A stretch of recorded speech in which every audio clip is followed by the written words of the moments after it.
Please, thank you again for being here. Thank you for your kind presentation, please. Hello. Thank you very much for invitation me here for this conference. It's honestly my first time in Brazil and in Brasilia also. Let me start from introduction. I would like to tell you a couple of words about my university. It's a Warsaw University of Technology. Here you can see this is the campus. This is a big campus. It's the central of the city, and here is a main building. It's very beautiful inside. You can easily see it, and the old university has been founded in 1915. My department, Mathematics and Information Science, it's the youngest one in this university. It has been founded in 1999. We are almost 20 years. And I'm teaching and working at this department. Okay, so what I will be talking about, it will be also Internet of Things, like Martin told you. But I would like to tell you a little bit more about data within this Internet of Things, because all these devices which are creating and developing right now, the goal of these devices is provide data. It's sensors, and in other devices it's do something. So sensors has to send data to activator, and after this the perfect and beautiful things will happen. Door will be open, light will be turned on, the sound will be follow us, and so on, so on. So based on the statistics, I suppose that you have seen these infographics many times. We will have 50 billion different devices in 2020. It seems that this paradise life is coming, is close. And I would like to tell you a little bit another statistics about application and data. It means if we look at the statistics, in 2020, it's awaiting that more than 50 billion of gigabytes data will be sending, saving, processing, and so on. And everything could be very nice, but the problem is that till now, all the application, all the artifacts of Internet of Things were developing in, let's say, in separate silos. We have a manufacturing application, Internet of Things in fabrics and so on. We have smart energy, we have smart cities, and in all of this domain or silos, we have different or sometimes the same vendors which are working with their standards, their type of data, their own protocols, and they would like to have these protocols as its own, as the common protocols. And in 2016, when we started our project, we make our homework, and we checked how many platforms, IoT platforms, exist. And in 2016, it was more than 300 platforms. We thought, we were naive. We thought that this is a top line, so no more platforms, it's enough. 1 year later, 400 plus platforms. It seems that this tendency, it's keep on, and we have, as I told, different vendors which are going just to create the application to occupy some piece of market and to work on this piece of market. So the situation like this, I have my IoT, you have your IoT, they have their own IoT, and so on, so on. So what is the perfect future will be if we all have different standards, different protocols, and so on. And I will show later you that it's not something like what I will be talking today and what we are doing in this project. Let's imagine we have several artifacts, which, let's say these artifacts measure in temperature outside. These artifacts measure in temperature of some engine, for example, heater or condition. And in other artifacts, platforms, which are measuring temperature inside the building. And let's imagine very easily scenario that they would like to exchange data with each other to save energy and to keep the building in the most comfortable for people state. So how it could be possible if all of these artifacts save the data or send the data in different formats, like JSON, XML, maybe CSV in old application, and so on. This is what we are thinking and what we are trying to solve. What could be done in this case? It's the easiest solution that we can create a translator for every couple of artifacts that will translate from JSON to XML, from XML to CSV, and so on. It's a good solution if you have something like 2 artifacts and no more artifacts in this conversation. In case if the possibility is that the more artifacts will come to this conversation, participate in this conversation, mean that this solution is not scalable. How to make a scalable solution? So, what I would like to stress, that our assumption, how to make this conversation available and scalable without changing this application, without going inside, just something like just plug in. We connect it to the platform, and platform can talk. Okay? So, as I told you, that one solution is a translator. Another solution, let's imagine we have a common language. I don't know how many of you have heard about Esperanto project. Oh, so one person.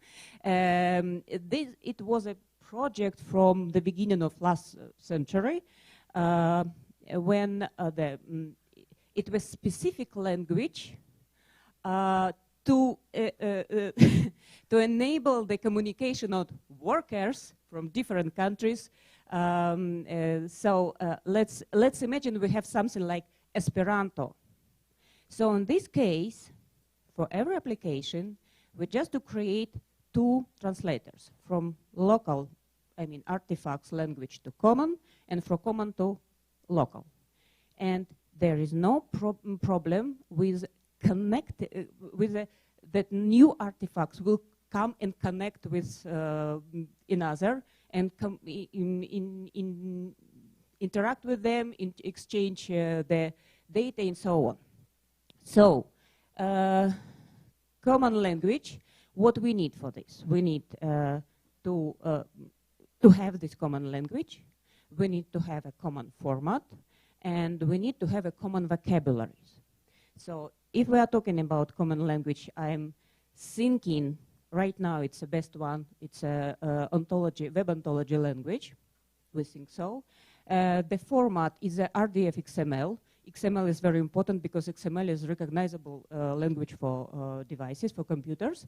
And vocabularies or ontologies, something like extended vocabularies, which not contains only the concept, but also telling something about the connection of this concept between each other. Okay, so what we have to have, and I will tell you a little bit, just a little bit, I will try not to kill you by ontology and semantic technology, but just a little. So I would like to start from ontology, from the last one, and we'll see. So there are already many ontology existed. This is good. But from the other side, when we analyzed only the ontology which are devoted to the Internet of Things, they are considering Internet of Things from the different point of view. It depends from the context. For example, SAREF, it's a project which devoted of energy consumption, so on. Or SSN, Semantic Sensor Network, it is ontology. It has been created like ontology of sensor network and should be very generic and so on. Or 1M2M basic ontology, it's ontology of machine-to-machine communication, and so on. If you have seen on this table, you can see that they are different.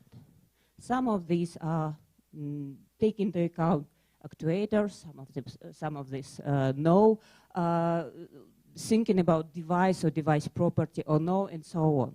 So what was the result of studying this ontology? We shouldn't create big, huge ontology which covering all possible concepts in the Internet of Things, but let's create very small, very modular, different ontology which cover different conversation or topic of conversation, different devices. And we will have one, let's say, central ontology, general ontology, which we create. It will be very, very generic for Internet of Things, like device, actuator, platform, service, and so on. So such ontology, which are created from these small pieces of different topics, will be very flexible. We can add at any time what we need to organize conversation. There will be no problem with back and forward compatibility. This is important.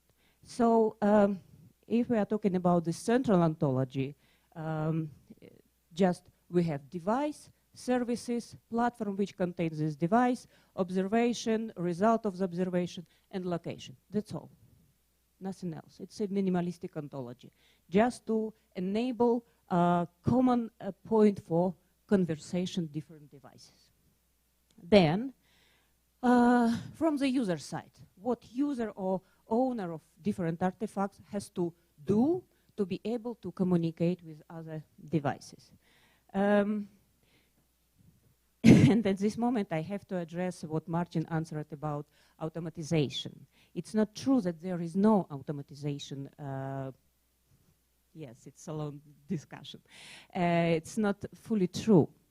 There are some applications which can help you extract ontology from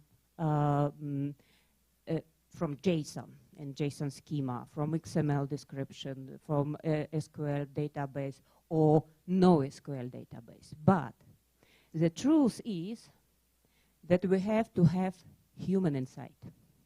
Human in the loop, we call it. Human who will check if this ontology is okay, if we have to fix something, to add, to remove, and so on. There is no free lunch. Then, if we have this, we call it producer and consumer.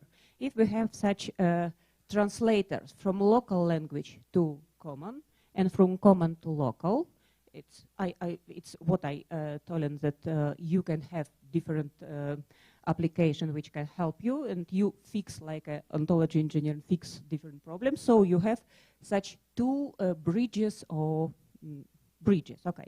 So then the next step is to check if our vocabulary is okay. So our understanding data and central ontology understanding this data is the same. We call this process alignment. So it's something like mapping. Here is a very simplistic example. Book and monography and literature and so on. Just put an arrow, what is the same, okay? This is an operation, we called it mapping. We create for this specific alignment format. It's what we have done. It's some description in XML how we can do this mapping from local to central and from central to local ontology. So this is just an example that we really created it. So it's very simple. It's have a description of what kind of ontology we are trying to map with each other, and how we are doing this mapping step by step, what we have to do to create such mapping. Okay, so right now we have artifacts. We create, user create, okay? Create a producer, consumer, so these two bridges, translators from local to central, from central to local. We have this alignment from local to central ontology and from central to local ontology, and that's all. Now we can talk. Okay, so and now I would like to show you several examples which show you that we really need semantic technology. Let me show you very simplistic standards which refer to geolocalization. We have at least just three most common standards: WGS 84, GeoRSS, and GeoSparkWell. Okay, let's see. Here is WGS 84. It's very simplistic. Longitude, altitude, latitude, and sometimes altitude. Here is a GeoSparkWell. It's a more complex. It allows us to add some information about this point. What is it? And then GeoRSS. It's a standard, but it could be in at least two different formats. Very simplistic and more complex. So how we can do that different devices, one of these devices is collecting and sending data about geolocalization in WGS 84, another one in GeoRSS, some format. Moreover, it's very often that vendors will not use the standards, but will use their own protocols and formats. So, in this case, no other choice, only semantic technology. So, here is some example which in some way to show you how IPSM can work, and in some way it's sourcing Valencia port pilot, which we are doing in our project. So we have, there is a scenario. We have port. It's a huge port. It's something like #1 in Mediterranean Sea, and it's one of the biggest ports in the world. Okay, so we have in the port, there are several platforms. Platforms for crane, for containers, for lightning, and so on. And also platform for tracks inside the port. But the problem is that the tracks which are coming to this port outside, some subcontractor and so on, they are not recognized by port platforms. So all the services that light are turned on, and they receive the information which gates should be open and so on, it doesn't work for external trucks. And how we can solve it? Let's say this is our trucks. This is a couple of platforms from the Valencia port, and XML, CSV, they can send, and trucks can receive it and understand what is the geolocalization of the gate, where is the container, where is the crane, and so on, so on. And in other case, when the truck send information about their localization to the lightning, to the crane, to the container, and so on, also is possible. And all we need in between is IPSM, so the application which we are doing. Okay, this is a real big problem. 5% of total vehicles moving daily in the Valencia port. There is a 95% external trucks. So it's a really big problem. And we did not apply our application, not yet, In Valencia, it's in progress, work in progress. But what we have done, and one of my students have done a simulation.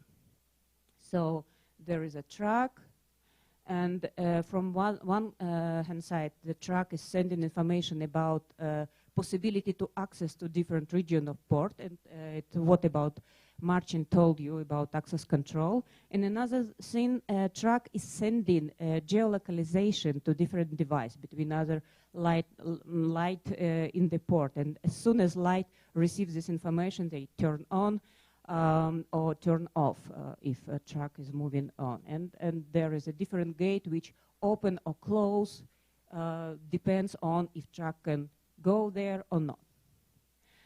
And because you are all from the, let's say, low-level devices community, the scalability of our solution is important situation, because very often when we are talking about semantics, everybody, oh, no, it's too heavy. No, it's not heavy. So let me show you some result of some experiments about scalability. You can see here 3 different configurations. So quad-core Intel 2.5 gigahertz, perfect computer, very old. Another one is older, and Azure.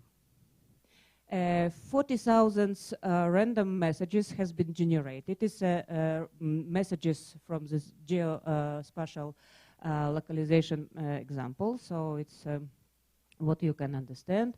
What is in this experiment? We use Kafka. Of course, Kafka is scalable enough, so there is no problem with putting messages to IPSM, so it's smoothly moving. And look, here we have it's Azure and 2 hours. Okay, very old machine which just stay in our institute. We used it for this experiment. So in case of Azure, 40,000 messages has been processed within 10 milliseconds. So no problem at all. Older machine, it's a little bit worse, but the worst one, it's 20 milliseconds, 22 or something like this. So it's okay. It's very scalable. No problem. And I would like to repeat, I think that I still have a couple of minutes, that the modularity of ontology is very important. We are talking only about topic of conversation. We shouldn't create a huge ontology like common known project psych ontology about everything. No. It's only about topic of conversation. Temperature, lightning, conditioning, and so on. It's only about this, okay? And semantic technology, so our mechanism is working. You can use it. We can share with you our knowledge. We can use this mechanism not only in such example which I show you, like transport or e-health. You can use in every situation when you need to reach interoperability of different data. And human in the loop. If you would like to be sure that you will not lose your work in the future, maybe time to think about ontology engineering. Just and of course we are open for collaboration, and let me use this possibility and invite you to the conference which we Marcin, me, and colleague of us Leszek Matyaszek is organizing in Europe, this time in Germany, in Leipzig. So you are very welcome, and thank you.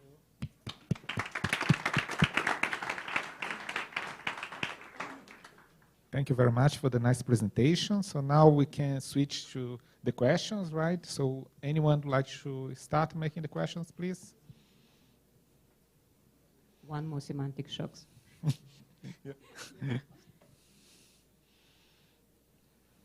To continue the question toward Marcin about application, so we have to differentiate different semantics, because very often the semantics is calling what is appearing in language is natural language. So something like vocabulary approach to language is a little bit different. But such semantics, I mean language-based semantics, something like, Marcin, what is the name of this project, Corpus Vocabularies English, do you remember this? WordNet, oh, it's just like a WordNet-based semantics, okay? It's similar words or different words and so on. For such semantics, you have a huge amount of application.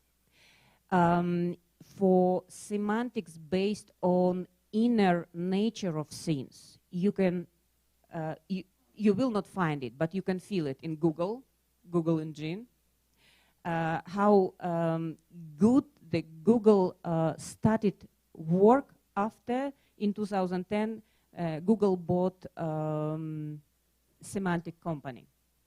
Okay, and right now you have it in Amazon, you have it in, IBM is trying to do semantic, but what we are doing semantic for streaming, okay? IBM is doing semantic for stores, data stores. So to have a possibility to extract data without looking at the specific structure of stores, we can use semantic like wrapping for the stores. And it's, as far as I know, there are several companies in Europe which are doing this for different manufacturers. Thank you for the explanation, for the other question that has been on before. I mean, anyone else would like to make any question? Yes, on the back there. Could you bring the microphone? Yeah.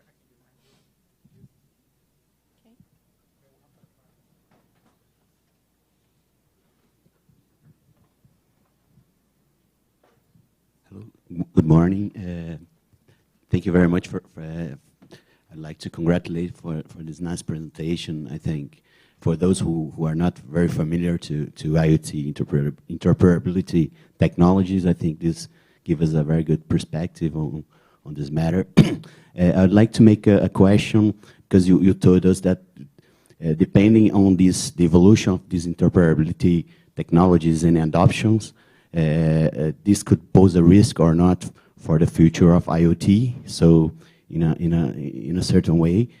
So depending, for example, do you think that in the future it might be necessary for some kind of regulatory or standardizing enforcement for those manufacturers or technology developers should adopt some kind of translation of these ones that you're proposing in your, or do you think this could be just a voluntary adoption from the market in terms of market opportunities that would be enough for this adoption? Thank you. Okay, it's a very good question. It's a problem all the time.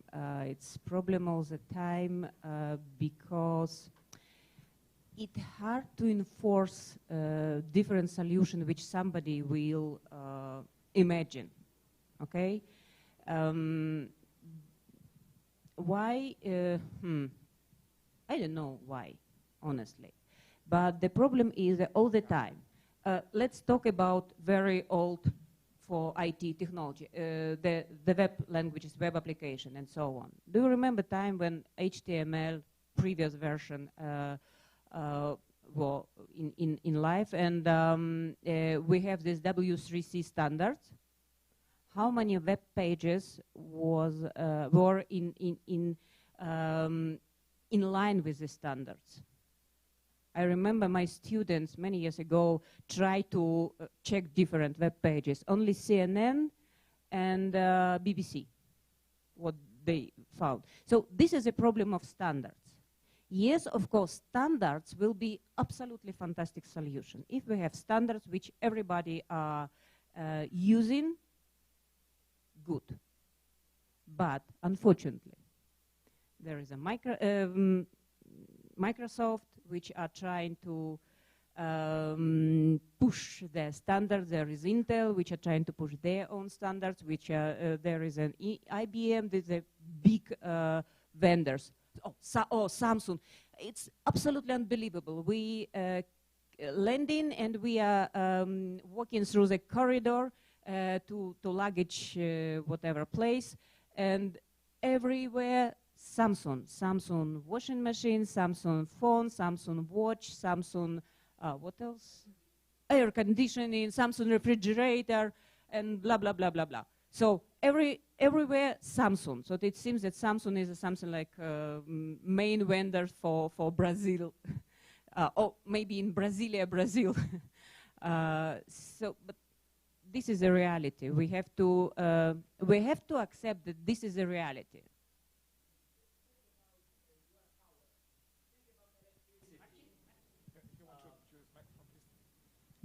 Guys, your power, yes, electricity. Think about Brazil. I heard recently, like an hour and a half ago, that in various places in Brazil you have various electricity standards. I'm not sure if this is true or not, but if this is true, this tells you something about power of standards. But what I know for sure is Japan.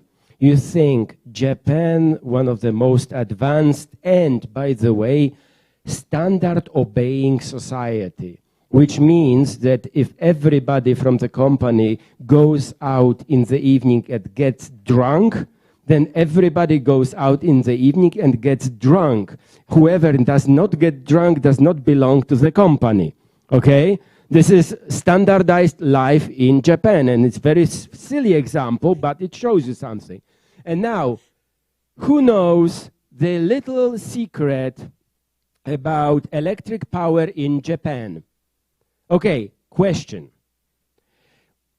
As you know, some years ago, Fukushima Daiichi nuclear plant was attacked by a tsunami and they had to take it down. Why they could not send electricity from southern Japan to northern Japan to be able to fill the gap? Who knows? Other than those whom I told during the break. They cannot do this because they have different modulations between southern and northern Japan. One is 60, one is 50 hertz, or megahertz, or kilohertz, or whatever hertz it is. Okay? And they cannot send it because there is no translation mechanism. And you can, even if you don't measure it, you can see it from a simple case. Shinkansen trains that come from all the way South Japan, they will stop in Tokyo. And then you have to change to another Shinkansen to go north. Because different Shinkansens, the northern Shinkansens, have power engines which are ready for different electric power than the southern Shinkansens. Okay? So you talk about standards. Guys, maybe you as power people first fix your domain before you try to find standards in semantics. Thank you for the explanation. Any other question, maybe?